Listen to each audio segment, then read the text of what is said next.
Loan की EMI default हो रही है, नहीं दिया जा रहा है, तो आपके ऊपर किस सिनेरियो में आपके ऊपर क्रिमिनल केस रजिस्टर्ड होगा। जैसे कि लोगों के पास नोटिस आ रहे हैं, चवन्नी छाप भेज रहे हैं, 420 लग जाएगी, 420 लग जाएगी, 406 लग जाएगी। अरे इनको बेवकूफ़ों को ये नहीं पता कि 420 और 406 सीआरपीसी खत्म हो चुकी है हमारे देश में। ब्रिटिश काल की धाराएं हैं, ये हट चुकी हैं। अब हमारे देश में नया कानून आ गया, बीएनएस, भारतीय न्याय संहिता। और ये बेवकूफ अभी भी वही घड़े मुर्दे उखाड़ रहे हैं, इनको बेरी की दुकान का नहीं पता। नगड़ है, जमीन का नाम चवन्नी छाप रख रखा, उठाई गिरे हैं इनको, उठा उठा के ये कंपनी उधर मारती है, दूसरी कंपनी उधर मारती है। आप देखेंगे उठाई गिरे अभी इस कंपनी में काम कर रहे हैं, 6 महीने बाद दूसरी कंपनी में काम करेंगे। आज मैं हूँ इलाहाबाद प्रयागराज में। आपको या आपके किसी भी यार प्यारे रिश्तेदार को लोन से रिलेटेड कोई भी दिक्कत परेशानी समस्या आ रही है, फिर आपका लोन 2 करोड़ का, 5 का, 25 का, 50 करोड़ का, डज नॉट मैटर कितने करोड़ का है, कितने अरब रुपए का आपका लोन है। लोन से रिलेटेड जो भी डॉक्यूमेंट्स है वो सभी लेके आप मेरे से पर्सनल मीटिंग कर सकते हैं, पर्सनल एडवाइस ले सकते हैं प्रयागराज इलाहाबाद में। अगर आप पर्सनल मीटिंग करना चाहते हैं तो आपकी स्क्रीन पे एक नंबर आया हो, उसको सेव करके व्हाट्सएप मैसेज करके मेरी टीम से अपॉइंटमेंट ले सकते हैं। जय ससुराल वालों की। इनके कोई सैलरी नहीं है, इनको कमीशन पे रखा गया है जिसको इंसेंटिव बोलते हैं। नगड़ है, इनको बेरी की दुकान का पता नहीं है, जो आज भी 406 और 420 कह रहे हैं। अरे 406 और 420 फॉर यूर काइंड इंफॉर्मेशन, ये खत्म हो चुकी है हमारे देश में से धारा आज की डेट में, क्योंकि वो ब्रिटिश काल का कानून जो था वो खत्म हो चुका है। 2023 में नया कानून बना था, जो कि अभी 1 सितंबर 2024 से सारे देश में बीएनएस लागू हो गया, इंप्लीमेंट हो गया, सारे देश के ऊपर नया कानून आ गया है।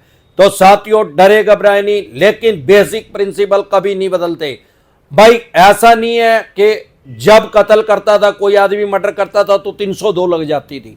अब ऐसा नहीं है कि 302 तो अट गया, लेकिन ऐसा नहीं है कि अब मर्डर करना अलाउड हो गया है, या तालिबान का कानून लागू हो गया भाई इसके हाथ काट दो, या कोई ऐसा कानून हो गया है लागू जैसे कुछ मुस्लिम कंट्री में ब्लड मनी, भाई आपने किसी का आदमी मार दिया आप उसको पैसा दे दो हिसाब बराबर। ऐसा नहीं है।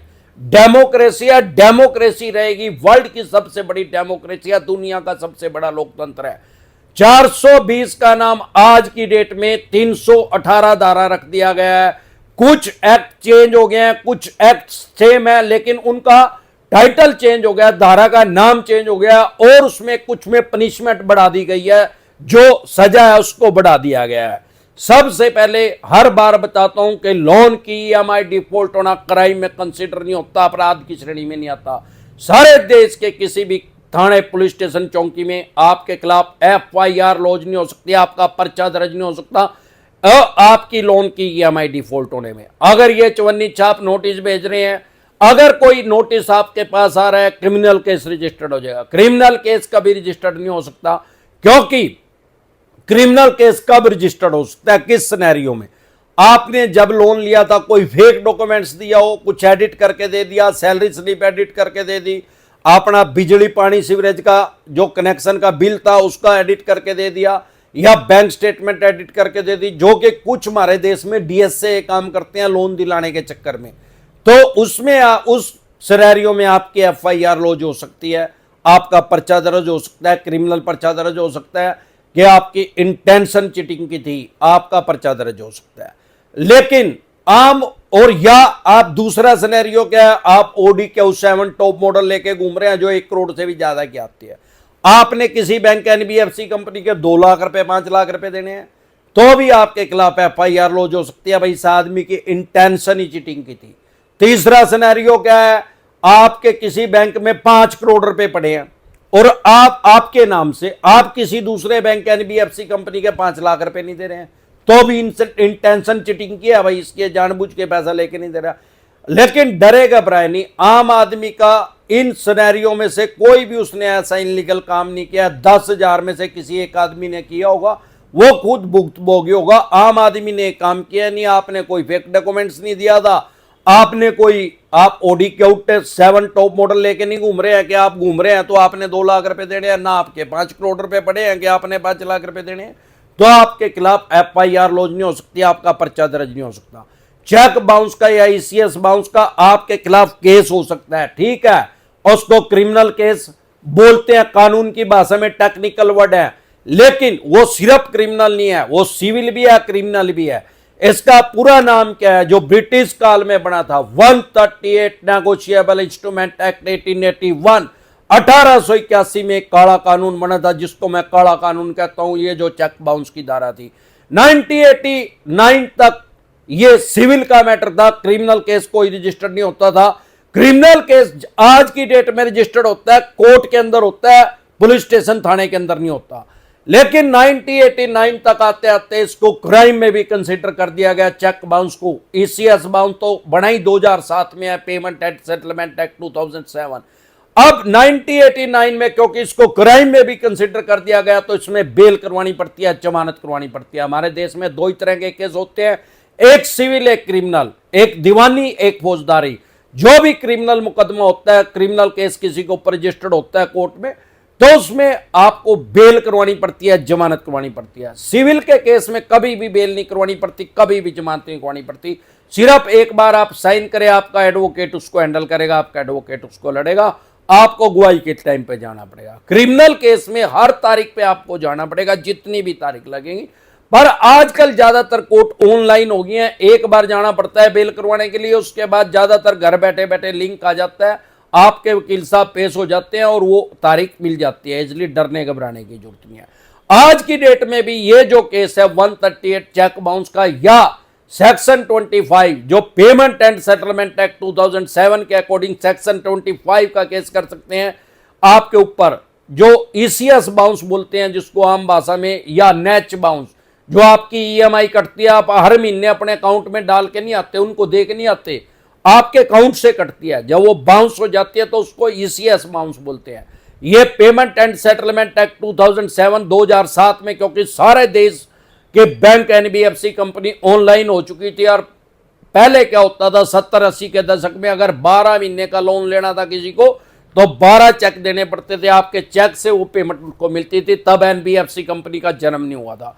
अब 2007 आते आते क्योंकि सारा देश ऑनलाइन हो गया और एनबीएफसी कंपनी का भी जन्म हो गया, नॉन बैंकिंग फाइनेंस कंपनी का भी, तो अवस्थाविष्कार की जननी है। आज की डेट में आप 20 साल के लिए अगर लोन लेंगे, होम लोन लेंगे फॉर एग्जांपल, तो आपको 240 चेक नहीं देने पड़ेंगे, आपका ईसीएस लग जाएगा। आप 30 साल के लिए भी लोन लेंगे, 30 ईयर के लिए भी मिलता है, 360 चेक नहीं आपको देने पड़ेंगे, आपका ईसीएस मैंडेट पे साइन हो जाएंगे, या नेच बोलते हैं आजकल, नेच लग जाएगा।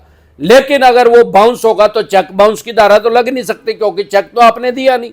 अब ईसीएस बाउंस की लग सकती है, दोनों सेम है, दोनों सिमिलर है। जैसे आपकी वाइफ आपको लुगाई, आपकी धर्मपत्नी ऊंचे ऊंचे बोल बोलती है, बूंदे बोल बोलती है, एंड बैंड बोलती है, और आप अपनी इस भ्रम में ना रहे, अगर आप अपनी साड़ी से शादी कर लेते तो वो भी ऐसे ही बोलती जैसे आपकी वाइफ बोलती है, क्योंकि दोनों के फीचर सेम है, दोनों की कंपनी सेम है, दोनों एक ही कंपनी के प्रोडक्ट है। ऐसे ही चेक बाउंस और ईसीएस बाउंस दोनों सगी बहने हैं, दोनों के फीचर सेम है, दोनों क्रिमिनल में केस में कंसीडर होने लगी हैं। अब दिक्कत परेशानी कहां आ रही है कि क्रिमिनल में तो होने लगे हैं, लोग डर गए हैं इससे। लेकिन आज भी खाली क्राइम नहीं है, कोई चक्कू मारने का केस नहीं है, रेप का केस नहीं है, मर्डर का केस नहीं है, ये बेलेबल ऑफेंस है, जमानती अपराध है, सेम डे जमानत हो जाती है, बाय एंड जमानत हो जाती है।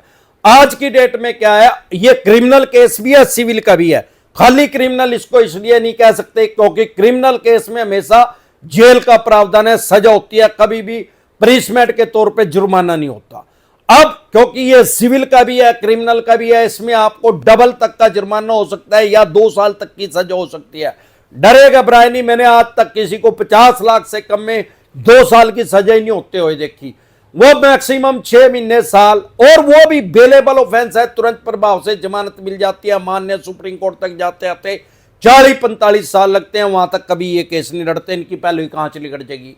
ये आपके साथ केस नहीं लड़ना चाहते, तो सेटलमेंट करना चाहते हैं, अपना पैसा लेना चाहते हैं, आपकी कोई फिजिकली इनके साथ लड़ाई नहीं है, फाइनेंशियल लड़ाई है, तो आप अपनी बेल करवा लें, जमानत करवा लें, माननीय सुप्रीम कोर्ट तक जाते आते 40-45 साल लगेंगे। बहुत से आदमी हमारे पास ऐसे आते हैं कि एडवोकेट की जरूरत है, कश्मीर से लेकर कन्याकुमारी तक, आसाम से लेकर गुजरात तक, अमरदीप कादियान के पैनल पे एडवोकेट काम कर रहे हैं, हम आपकी बेल करवा देंगे, जमानत करवा देंगे। आपको एडवोकेट चाहिए तो एडवोकेट प्रोवाइड करा देंगे। आपकी स्क्रीन पे एक नंबर है, उसको सेव करके व्हाट्सएप मैसेज करके आप मेरी टीम से संपर्क कर सकते हैं। इसके अलावा कुछ आदमी ऐसे भी आते हैं, सर हमारे पास पैसे ही नहीं है। कोई दिक्कत नहीं है, अगर आप ईडब्ल्यूएस में है, इकोनॉमिक वीकर सेक्शन में है, तो गवर्नमेंट आपको फ्री में एडवोकेट मुहैया करवाएगी। अगर आपके पास पैसे नहीं है और आप ईडब्ल्यूएस में भी नहीं है, इकोनॉमिक वीकर सेक्शन में भी नहीं है, तो गवर्नमेंट आपको फ्री में एडवोकेट नहीं देगी। तब भी आपके पास एक ऑप्शन है जिसको बोलते हैं advocate act 32, section 32 advocate act 1963 में एक कानून बना जो कि आपको ये राइट्स देता है, अधिकार देता है कि आप अपना केस खुद से लड़ सकते हैं। आपको अपना केस लड़ने के लिए कोई एडवोकेट बनने की जरूरत नहीं है, कोई आपको लॉ करने की डिग्री करने की जरूरत नहीं है। आप अपना केस खुद से लड़ सकते हैं। उसके लिए आपको क्या करना होगा, जिस कोर्ट से नोटिस आया, कानून की भाषा में उसको समन बोलते हैं, उसी कोर्ट में जाके एक सिंपल एप्लीकेशन देनी है, 4 लाइन लिखनी है कि सर मैं नेचुरल जस्टिस के लिए, स्वाभाविक न्याय के लिए अपना केस खुद से लड़ना चाहता हूं, कृपया करके मुझे आज्ञा दे दी जाए, परमिशन दे दी जाए। तुरंत प्रभाव से जज साहब परमिशन दे देते हैं और आपके केस में आपसे बड़ा एडवोकेट कोई नहीं है। एक बार जोर से मिलकर नारा लगाएंगे, जय ससुराल वालों की, जय मेरे आले साले की।